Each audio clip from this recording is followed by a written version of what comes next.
The chamber rose like a cathedral built for giants, its walls shimmering with reflected starlight.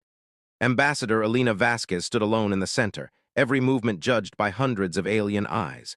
Around her, the delegates of the Galactic Council floated in their circular tiers, some armored in liquid metal, others encased in mist, a few disturbingly human until you met their hollow eyes. For 2 hours, they had debated Earth's fate as though no human stood there at all. She kept her stance rigid.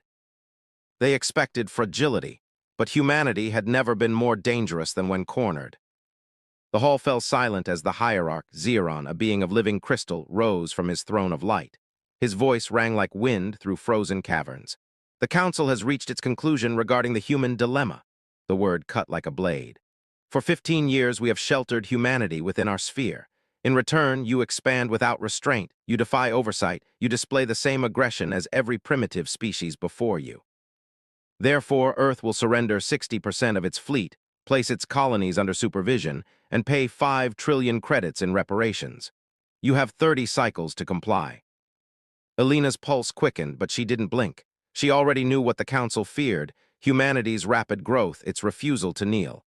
Hierarch Xeron, she said evenly, on behalf of the United Earth Government, I reject your terms in full. The chamber exploded in noise, screeches, clicks, metallic howls. When silence finally returned, Xeron's tone dripped with amusement. Perhaps you misunderstand. The Council rules 40,000 worlds. Humanity numbers 12 billion. We have 4,000 warships around your borders. You cannot win. You're right, Elena replied. We can't win an honorable fight. Then you will submit. No, she said, we will not. A silence deeper than space itself followed. No species had ever spoken that word to the Council. Then you choose eradication, Xeron hissed. Elena's faint smile unsettled the entire hall. You think we're frightened newcomers. You mistake diplomacy for fear. You never understood what humans become when survival is threatened. She turned and walked away. Moments later in her shuttle, she opened a secure channel. Vasquez to Earth Command, she said. They took the bait, Initiate Protocol Reaper. Across the stars, 17 Council fleets began tightening their formation around human space. To them, it looked like victory approaching. To humanity, it was a countdown. Grand Admiral Corfel studied his tactical board, satisfied as red markers surrounded the tiny human systems. Predictable, he muttered. They'll crumble before a single shot. Reports of civilians fleeing confirmed it. Only a few strange readings in nearby asteroid belts drew mild concern, but he dismissed them as primitive probes. On Cycle 29, the Council armadas advanced, 4,000 ships entering human territory in a synchronized wave. Battle Fleet 7 led the charge under Corfel's flagship, Eternal Dominion. When they arrived at the TD system, they found unarmed freighters fleeing into an asteroid belt. Corfel laughed. Cowards! Yet his sensor officer frowned. Admiral, those ships are accelerating past safe limits, energy surges across the entire field. Then realization struck. Those aren't asteroids, they're armed. Before Corfel could respond, the void lit up. Thousands of hidden platforms came alive, turning the asteroid belt into a killing field. Rail cannons roared, firing slugs at near-light speed. Lasers carved molten scars through shielding. Missiles screamed from every angle. Within seconds, 17 Council ships were vaporized. Then the human warships appeared, sleek obsidian vessels sliding out of stealth like predators from the dark. Smaller, faster, impossibly precise. Their weapons tore through matter itself. Drones latched onto enemy hulls and ripped them apart atom by atom. Corfel's voice broke through chaos. All ships retreat! But every exit corridor was saturated with fire. When his shattered fleet finally jumped away, only 93 of 237 ships survived. Humanity had lost 3. And the humans were following. Aboard the dreadnought Sherman, Captain Marcus Stone watched the carnage unfold with cold precision. No mercy, he ordered. No regrouping. His officers obeyed in silence. Stone's daughter had died in a so-called pirate raid, one secretly ordered by the Council. Now his vengeance was doctrine. Human weapons no alien had seen, zero-point lances, quantum torpedoes, self-replicating drones cut through the fleeing fleets. When surrender signals came, Stone ignored them. They showed no mercy at New Venice, he said. Neither will we.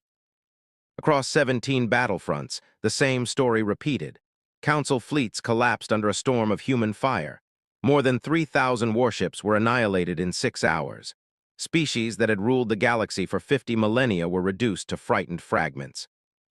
Admiral Corfel, one of the few survivors, contacted the hierarch. "There is no perimeter," he said hollowly. "They were never defending, they were hunting us. They built weapons designed only for destruction." "Return to Prime," Zeron ordered. "They won't let us," Corfel warned, but it was already too late. Back on the Council homeworld, panic swept the chamber. Delegates screamed, demanding explanations. "They're breaking accords," one cried. "They're invading neutral space." "They are doing what we taught them," another murmured. "They're ensuring survival." Desperation pushed Zeron to a final gamble. "Deploy the Nova cores," he commanded, superweapons capable of igniting entire stars. The room erupted in horror. That would murder billions. Before debate could spiral further, every display in the hall flickered and Alina Vasquez appeared. Calm, composed, deadly.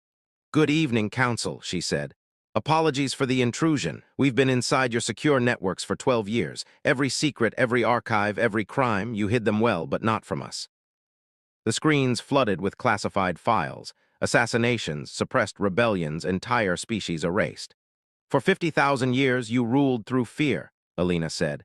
"You orchestrated wars, enslaved civilizations, and plotted to destroy us when we grew too fast. The galaxy deserves to see the truth."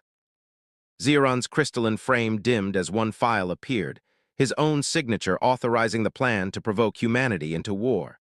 The chamber fell silent. "What do you want?" he finally asked. "Complete dissolution of the Council," Alina said. "Every species may join a new federation, one without masters.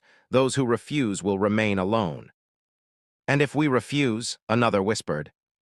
The displays changed again, 6 live feeds from 6 ruling homeworlds. Above each, human fleets hung in orbit, weapons charged but still.